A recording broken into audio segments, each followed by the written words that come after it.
بالله من الشيطان الرجيم. بسم الله الرحمن الرحيم.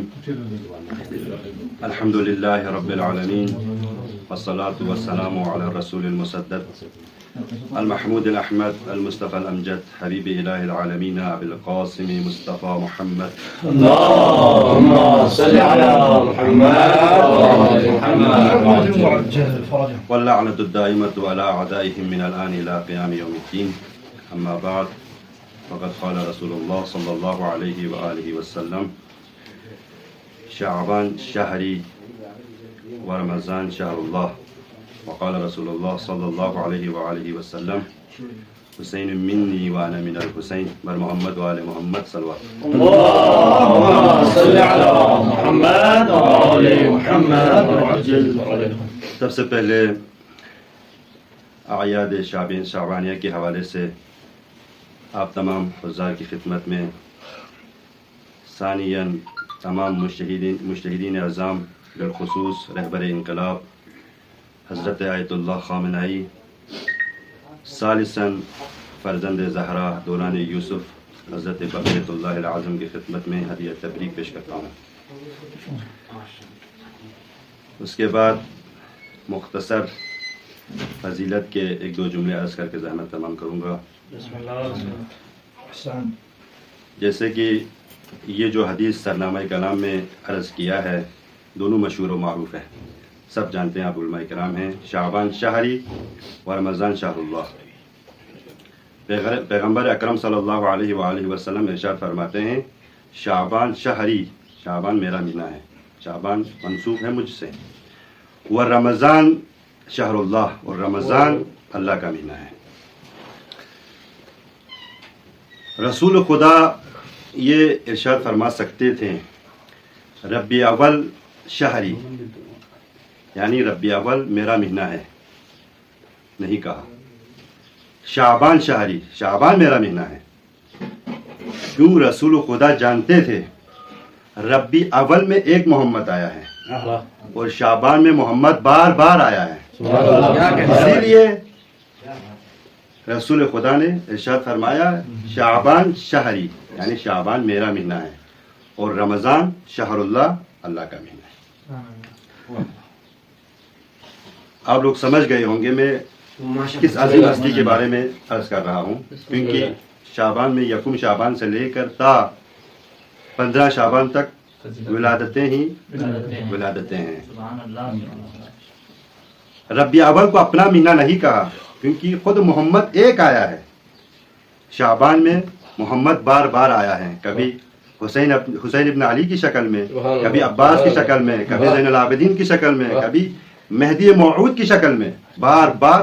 اسی لیے رسول اکرم صلی اللہ علیہ وآلہ وسلم نے کہا شعبان شہری۔ دیکھو، ہم اپنے معاشرے کے اندر ہم دیکھیں تو ہم بھی بعض اوقات اس میں وہ ہیں جو علماء کرام مثلا کیلنڈر لکھتے ہیں، جنتری لکھتے ہیں، وہاں پہ کچھ لوگ بہت حساس ہوتے ہیں اور دقیق بھی ہوتے ہیں روز کے حوالے سے، اگر آج دن صحیح ہے یا نہیں ہے، نحس ہے، نیک ہے، یہ ہمارے معاشرے میں ہے۔ ہم سے اکثر پوچھتے ہیں لوگ، یعنی اس حوالے سے اگر ہم تاریخی حوالے سے دیکھا جائے تو تین تاریخ نحس کا دن ہے، نحس ہے۔ کیلنڈر جن علماء نے بنایا ہے وہ اس 3 تاریخ کو نحس شمار کرتے ہیں۔ اسی طرح 13 رجب ہے، 13 نحس کا دن ہے، تاریخ نحس ہے۔ 23 رمضان نحس کا دن ہے، نحس ہے، نیک نہیں ہے۔ یعنی علماء 3 تاریخ کو نحس شمار کرتے ہیں، 13 رجب کو 13 تاریخ، لیکن آپ دیکھیں 3 شعبان کتنے عظمت کا دن ہے، نحس نہیں ہے۔ 13 رجب نحس کا دن نہیں ہے، نیک ہے، اعمال ہے، فضیلت ہے۔ 23 رمضان نحس نہیں ہے، فضیلت ہے، اعمال ہے، اتنے پربرکت دن ہے۔ یعنی تاریخ 3 نحس ہے، لیکن اس دن میں اگر حسین ابن علی آئے وہ ختم، نیک۔ 13 رجب حضرت علی ابن ابی طالب آئے وہ دن ختم، نیک دن ہے۔ 23 رمضان نہ نیک، خود 23 تاریخ نحس ہے، لیکن اس میں قرآن آیا ہے، اس لیے وہ نیک ہے، کیونکہ پتہ ہے 23 کو قرآن ثابت نے آنا ہے، اور 13 اور 3 کو قرآن ناطق میں آنا ہے. اسی لیے تاریخ چینج ہو گیا. 3 شعبان نیک کا دن ہے, 13 رجب نیک کا دن ہے, 23 رمضان نیک کا دن ہے, لیکن تاریخ کے حوالے سے دیکھا جائے تو نحس ہے. یعنی یہ وہ عظیم ہستیاں ہیں جو تاریخوں کے اوپر اثر انداز ہوتے ہیں. تاریخ ان کے اوپر اثر انداز نہیں ہے. جب یہ خود آئے تو تاریخ خود بخود بدل جائے گا. یہ وہ عظیم ہستی ہے. انہی ہستیوں میں سے ایک ہستی حسین ابن علی ہے. میں مشہور وہ جو واقعہ ہے وہ عرض کر کے زحمت تمام کروں گا. یہ عظیم ہستی جب دنیا میں آیا, دیکھو اس کی سلطنت آپ دیکھیں, 3 شعبان کی فضیلت دیکھیں, اس عظیم ہستی کی فضیلت آپ دیکھیں. 3 شعبان کو یہ حسین ابن علی دنیا میں آئے ہیں. ایک جو لقب ہے جو اس عظیم ہستی کی وہ ہے سفینہ نجات. سفینہ نجات یعنی اس عظیم ہستی کی حکومت, بہت سارے بادشاہ جو فقط زمین پر حکومت کرتے ہیں, اور یہ بادشاہ وہ عظیم بادشاہ ہے جو لوگوں کے دلوں پر حکومت کرتے ہیں. زمین پر بھی حکومت کرتے ہیں اور لوگوں کے دلوں پر بھی حکومت کرتے ہیں اور آسمانوں پر بھی حکومت کرتے ہیں. یہ آسمانوں پہ حکومت کرتے ہیں, یہ کہاں سے ثابت ہے؟ یہ بہترین دلیل ہے.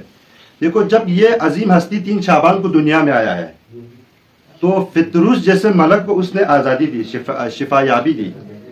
اس سے مراد یہی ہے. دیکھو آسمان میں بھی اس حسین کا کنٹرول ہے, حکومت ہے.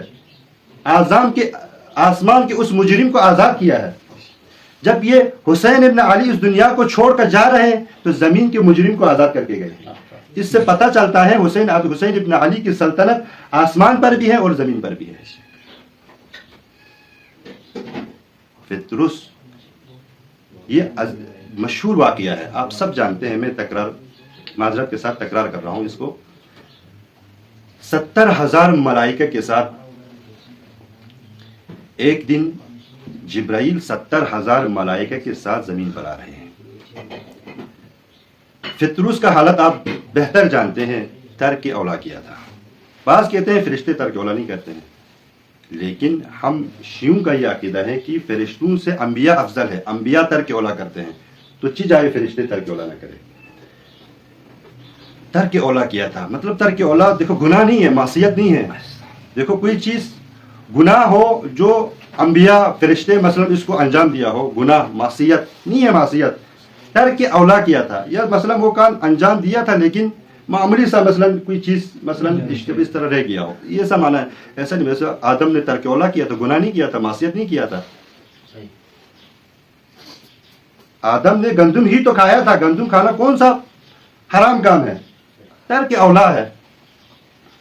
فطروس نے بھی وہی کام انجام دیا تھا, ترک اولا ہوا تھا. 70,000 ملائکہ کے ساتھ جب فطروس ترک اولا کی وجہ سے زمین پر گر پڑے تھے, صدیوں سے, ہزاروں سالوں سے, ایک دن فطروس نے دیکھا جبرائیل جو فرشتوں کے سردار ہے وہ 70,000 ملائکہ کے ساتھ زمین پر آ رہے ہیں. جب فطروس نے, ایک اور فرشتہ بھی ہے دردائل, اس کا میں واقعہ پیش نہیں کروں گا, جو یہ جو فرشتہ ہے یہ ہمارے ممبروں سے کم اس کے مثلا واقعے کو بیان کرتے ہیں. فطروس کا جو واقعہ وہ مشہور ہے. تو فطروس نے دیکھا جبرائیل 70,000 فرشتوں کے ساتھ زمین پر آ رہے ہیں, بڑے انتظام کے ساتھ, خوشی کے ساتھ. جب یہ فطروس نے دیکھا تو جبرائیل سے کہا, اے جبرائیل کیا خاص بات ہے, یہ کیا ماجرا ہے, آج آپ 70,000 فرشتوں کے ساتھ زمین پہ آ رہے ہیں؟ فطروس تمہیں معلوم نہیں, آج 3 شعبان ہے, علی کے گھر میں ایک بیٹا آیا ہے, اس کا نام حسین ابن علی ہے, دنیا میں آئے ہیں. اتنے انتظام کے ساتھ خداوند متعال نے جبرائیل کے ساتھ 70,000 فرشتے. تو فطروس نے سوال کیا کیا مجھے بھی گنجائش ہے اس میں؟ خداوند متعال سے ذرا سفارش تو کریں, مجھے بھی لے کے جائیں. میں اس عالم میں صدیوں سے ہزاروں سال یہاں پڑا ہوا ہوں, مجھے بھی لے کے جائیں. لیکن یہ ایک بات کیوں مثلا فطروس کا یہ پال و بھر خداوند متعال نے چھین لیا تھا. ایک مثلا من مثلی یہ جملہ تھا, یہی جملہ ہے. اسی جملے کی وجہ سے خداوند متعال نے فطرس سے بال و بر جو طاقت تھے وہ چھین لیے تھے. یہی کہا تھا من مثلی ہے کوئی مجھ جیسا. یہی اس میں کون سا مثلا کوئی چیز ہے جس کی وجہ سے یہ چیزیں ہو.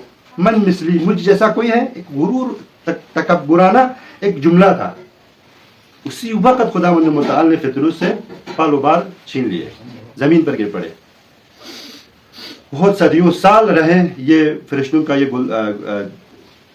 جمع غفیر آیا, سوال کیا جبرائیل خداوند متعال سے عرض کریں, میرا التجا ہے آپ سفارش کریں, مجھے بھی ساتھ لے کے جائیں, میں بھی رسول خدا کے ہاں مبارکبادی دینا چاہتا ہوں. جبرائیل نے خداوند متعال سے عرض کیا پاک پروردگارا آپ کا حکم کیا ہے. فطرس وہ سفارش کر رہے ہیں, آپ کا حکم کیا ہے. خداوند متعال نے کہا لے جاؤ لے جاؤ. جبرائیل نے اپنے تمام فرشتوں کے ساتھ فطرس کو بھی لے کے گیا زمین پر. رسول خدا کے گھر پہنچ گئے, رسول خدا کو مبارکبادی دی. ہزار فرشتوں نے خداوند متعال کی طرف سے رسول خدا کو, محبوب خدا کو مبارکبادی دی. مبارکبادی ختم ہوا تو فطرس نے ہاتھ جوڑ کے کہا یا رسول اللہ کیا مجھے اجازت ہے کہ میں اس نومولود کے نزدیک جائیں. تو رسول اکرم صلی اللہ علیہ وآلہ وسلم نے عرض کیا ہاں آپ نزدیک جا سکتے ہیں. فطرس نزدیک گئے, ہاتھ نہیں لگایا, صرف حسین, خود حسین سے بھی مس نہیں ہوا ہے. فطرس حسین کے گہوارے سے مس ہوا ہے. جو ہی مس ہوا فطرس وہ جو پال و بر پہلے اس کے تھے اسی طرح واپس آئے. فطرس کے وہ جو پال و بر جو خداوند متعال نے چھین لیے تھے وہ واپس آئے. ارے کوئی تعجب نہ کرے, کوئی شخص ذریعہ مقدس پہ جا کے شفا حاصل کرے تو تعجب نہیں کرے. یہ ایک ہے گہوارہ جو حسین ابن علی کو جو احاطے میں لیا ہوا وہی اس وقت گہوارے نے شفا دیا, آج ذریعہ شفا دے رہے. اگر فطرس امام حسین کے بدن سے مس ہوتے تو ہم یہ کہہ سکتے تھے کہ اس وقت تک شفا ہے جب تک حسین ہمارے درمیان موجود ہے. حسین اگر اس دنیا سے چلے گئے تو وہ ختم, یعنی اس فیضیاب سے ہم مستفید نہیں ہو سکتے ہیں. اسی لیے فطرس گہوارے سے مس ہوا, لوگوں کو بتایا جب بھی اس وقت گہوارہ تھا, آج ذریعہ مقدس ہے, جب بھی جائیں حسین ابن علی کے ذریعے سے آپ شفا حاصل کر سکتے ہیں. فطرس کو شفا دیا, راہب کو شفا دیا, خور کو مثلا نجات دیا. یہ ہم سب دے سکتے تو کیا ہمیں نہیں دے سکتے ہیں. مس کیا پال بر واپس آیا, آسمان کی طرف اڑنے لگے. فطرس آسمان کی طرف اڑنے لگے تو پھر وہی جملہ من مثلی ہے کوئی مجھ جیسا. تو سارے جو فرشتے جو اس کے ارد گرد ساتھ تھے وہ سب ہٹ گئے. یہ وہی انجام ہوگا جو پہلے اس سے ہوا تھا. یہی جملہ کہا تھا, اس سے پال و بر چھین چکے تھے, ہزاروں سال صدیوں تک وہ پڑے رہے تھے. ابھی پھر وہی جملہ دہرا رہے ہیں من مثلی. تو اڑ رہے ہیں فطرس لیکن پال و بر باقی ہیں, پال و بر باقی ہیں. تو فرشتوں نے جو ساتھ ہیں اس نے سوال کیا پاک پروردگار, جو یہ جملہ پہلے آپ نے فطرس نے کہا تھا اس وقت آپ نے اس کے پال و بر چھین لیے تھے, لیکن ابھی وہی جملہ کہہ رہے ہیں لیکن پال و بر باقی ہیں. تو کیا کہا, پہلے اس نے خود پہ ناز کر کے کہا تھا من مثلی, ابھی یہ حسین پہ ناز کر کے کہہ رہے ہیں من مثلی. جو حسین پہ ناز کر کے کہیں میں اس کو کچھ نہیں کہوں, میں اس کو زیادہ طاقت دے دوں گا. حسین کی فضیلت, جو حسین پہ فضیلت ناز کرے, حسین پہ ناز کرے, اللہ اکبر. یقیناً ہم اور آپ کو اپنے معرفت کو بڑھانے کی ضرورت ہے, اعتقادات کو بڑھانے کی ضرورت ہے. بہت سارے تاریخ میں ایسے بندے ہیں جو واقعاً نہ وہ حسین سے مس ہوا ہے نہ حسین کو دیکھا ہے, بعض اوقات فقط حسین کا ذکر کیا ہے, شفا لیا ہے. لیکن اگر کوئی یہاں سے حسین کے بارگاہ میں ذریعہ مقدس پہ جاتے ہیں اور وہ اپنے حاجت روائی نہیں کر سکتے ہیں تو بدبختی ہے. کیوں وہ ہم سمجھتے ہیں کہ وہ ہم اپنے معرفت کی کمی کی وجہ سے ہیں.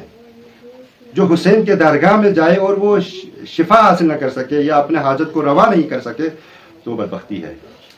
اسی لیے یہ جو مشہور جو حدیث ہے حسین منی وانا من الحسین، حسین مجھ سے ہے اور میں حسین سے ہوں، یہ پہلا جملہ تو سمجھ میں آتا ہے. حدیث کے اول اور آخر دونوں حسین ہیں. پہلا سمجھ میں آتا ہے کیونکہ روزمرہ کے جو زندگی ہے اس میں ہم سب دیکھتے ہیں حسین منی، یعنی ہر کوئی بیٹا جو ہے نا اپنے باپ سے ہوتا ہے. یہ کوئی نئی بات نہیں ہے. نئی بات یہ ہے میں حسین سے ہوں، یہ نئی بات ہے.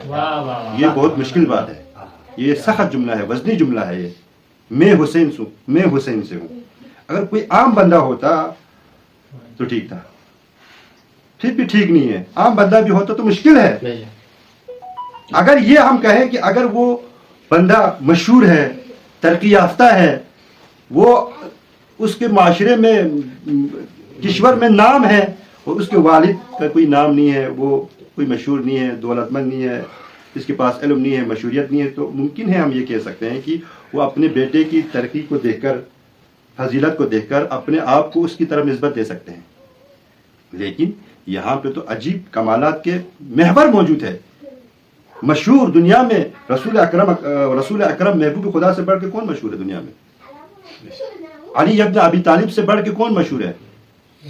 پورے خاندان کو اگر آپ دیکھا جائیں تو نام ہے، لیکن یہ بھی نہیں ہے. لیکن پھر بھی رسول خدا ارشاد فرما رہے ہیں حسین منی وانا من الحسین، حسین مجھ سے ہے اور میں حسین سے ہوں.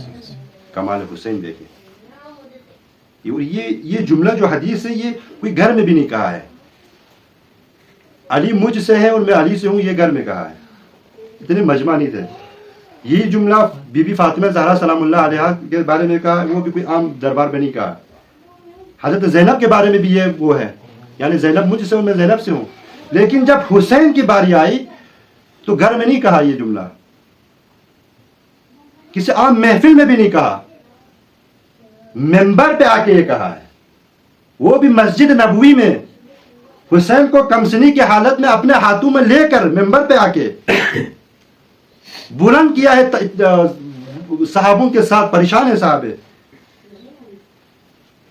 حسین کو ہاتھ میں اٹھایا ہے، بلند کیا ہے، سب کے سامنے کہا ہے حسین منی وانا من الحسین. اگر کہیں جگہ کہتے ہیں یا کوئی گھر میں کہتے تو ہم کہہ سکتے تھے کوئی اتنا وہ نہیں ہے. لیکن حسین نے سر عام مسجد نبوی میں منبر میں حسین کو بلند کر کے، فضیلت ہے کہ امام حسین کی، آپ حسین کو چومتے تھے، پیار کرتے تھے، بوسہ دیتے تھے. یہ سب خود اپنے ایک نواسا ہونے کے حوالے سے نہیں ہے، اس کے ایک عظیم رتبہ ہے، عظمت ہے، فضیلت ہے. وہ رسول خدا جانتے تھے. اب حدیث میں یہ بات بھی آیا ہے کہ رسول خدا وہ جو اعضاء ہیں امام حسین کے، جو اعضاء کو چومتے تھے، ان ہر اعضاء کے نام کو ملایا ہے. یہ نہیں کہ چومتے تھے، کیا پتہ فقط رخسار کو چومتے تھے، سر کو چومتے تھے، ہاتھ کو چومتے تھے، آنکھوں کو چومتے تھے، پیشانی کو چومتے تھے. لیکن یہ سارے اعضاء کے بارے میں بھی حدیث میں موجود ہے. رسول خدا پیشانی کو چومتے تھے، آنکھوں کو چومتے تھے، ہاتھوں کو چومتے تھے، سینے کو چومتے تھے. فقط رسول خدا نے کہا نہیں ہے، عمل کر کے لوگوں کو دکھایا ہے. یہ ہے حسین کی عظمت. رسول خدا جیسے عظیم ہستی حسین ابن علی کو اس طرح سے پیار کرے، اس عظیم ہستی کی فضیلت اور کیا ہو سکتی ہے.